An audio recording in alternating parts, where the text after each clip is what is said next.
रहा हूं सर, राहत इंदौरी साहब का निधन हो गया है। बुरी खबर आ रही है मेरे पास। राहत इंदौरी साहब कोविड पॉजिटिव पाए गए थे और अब खबर आ रही है कि उनका निधन हो गया है।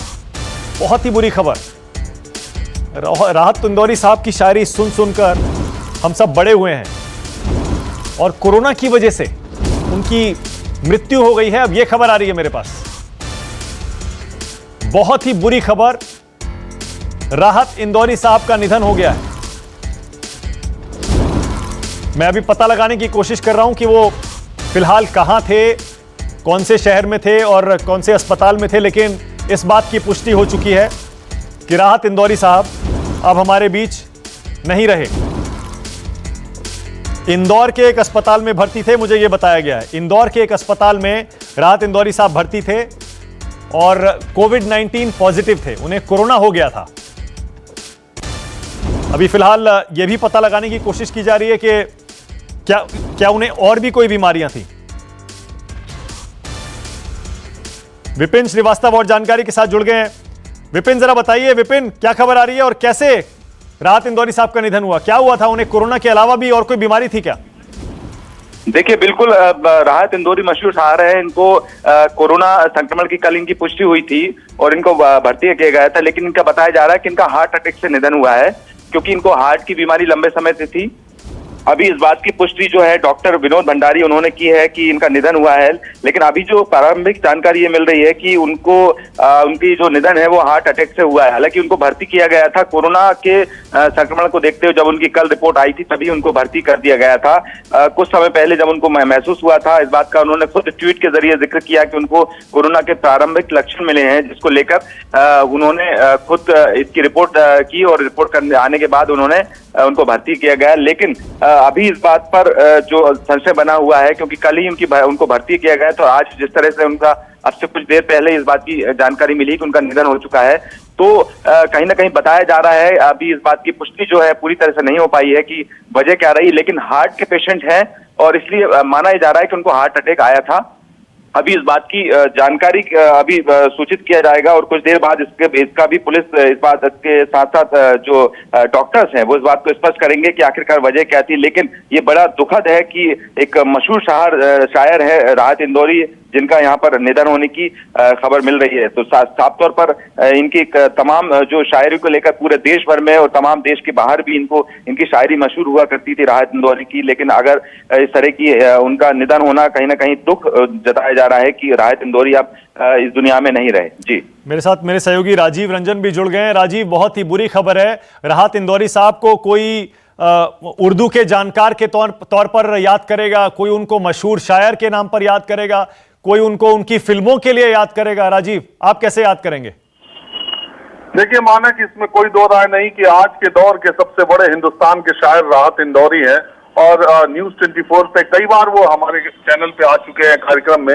लेकिन ये भी है कि राहत साहब पिछले 10 सालों से अगर आप देखें तो बहुत स्वस्थ रहा नहीं करते थे, और अभी जब ये पता ही चला है कि कुछ देर पहले कि उनको कोरोना हुआ था और इसके बाद ऐसी खबर आई है, माना कि इस मौके पे मैं उनका एक शेर पढ़ना चाहूंगा, बताना चाहूंगा। उनका एक शेर है कि एक ही नदी के हैं ये दो किनारे दोस्तों, एक ही नदी के हैं ये दो किनारे दोस्तों, दोस्ताना जिंदगी से मौत से यारी रखो। इतने जिंदा दिल शायर थे राहत इंदौरी, और उनको जिस तरह से वो हिंदुस्तान के कवि सम्मेलनों और मुशायरों की जान हुआ करते थे, अब वो कमी कोई भर पाएगा ये कहना बहुत मुश्किल है। राहत इंदौरी जैसा शायर दशकों में, सदियों में एक बार पैदा होता है, अपने मुफलिसी से निकल करके और अपनी प्रसिद्धि के उस मुकाम तक पहुंचे थे जहां हिंदुस्तान ही नहीं दुनिया के शायरों की महफिल में उनका नाम सबसे आगे वाली पंक्ति में लिया जाता था। दुनिया में कोई मुशायरा राहत इंदौरी के बिना अधूरा सा लगता था, और ये आज जो उनका निधन हुआ है ये देश की साहित्यिक विरासत की एक ऐसी जगह खाली हुई है जिसको भर पाना शायद आने वाले समय में बहुत मुश्किल होगा। बिल्कुल, फिलहाल बहुत शुक्रिया राजीव। लेकिन आप जो बता रहे हैं राजीव, जाहिर है न सिर्फ हाल के बल्कि कई दशकों के सबसे मशहूर, सबसे काबिल शायरों के तौर पर राहत इंदौरी को याद किया जाएगा। अपनी बेबाक टिप्पणियों के लिए भी राजीव राहत इंदौरी को याद किया जाएगा। खुलकर बोलते थे, चाहे कोई नाराज हो, कोई बुरा माने उनकी बात का, लेकिन हमेशा जब भी बोला उन्होंने हिंदुस्तान के लिए बोला हो या राजनीतिक मसलों पर बोला हो, सामाजिक मसलों पर बोला हो। एक सेकंड राजीव, आपको रोक रहा हूं, एक सेकंड रोक रहा हूं। मनोज मंतोशिर मेरे साथ जुड़ गए। मनोज, आपने सुना बुरी खबर, राहत इंदौरी साहब नहीं रहे? बस अभी सुना और मुझे बहुत सारी खबरों पे एतबार करने का दिल नहीं करता। ये भी एक ऐसी खबर है जिस पे एतबार करने का दिल नहीं कर रहा है, और काश ये झूठ हो। मुझे याद है मैं तकरीबन 16 साल का था और मैंने नया नया लिखना शुरू किया था। मेरे शहर सुल्तानपुर में एक मुशायरा था जहां राहत साहब तशरीफ लाए थे, और मुझे तो खैर ठीक से कलम पकड़नी भी नहीं आती थी, लेकिन जिद करके मैं स्टेज पे चढ़ गया था और टूटे फूटे कुछ शेर पढ़े थे। और मैं कभी नहीं भूल पाऊंगा कि राहत साहब ने गले लगाया था मुझे और मुझे बोला था कि तुम अच्छा लिखते हो, अच्छा लिखते रहो, एक दिन बहुत नाम करोगे। और ज़माना गुजर गया। तेरी मिट्टी जब रिलीज़ हुआ, तेरी मिट्टी रिलीज़ हुआ और इतना मकबूल हुआ, कुछ महीनों पहले की बात है, तकरीबन 3 महीने पहले, उन्होंने ट्विटर पे एक ट्वीट किया और उस ट्वीट में ये लिखा कि मनोज मुंतशिर, आप बहुत अच्छा लिख रहे हैं और बहुत नाज है आप पे।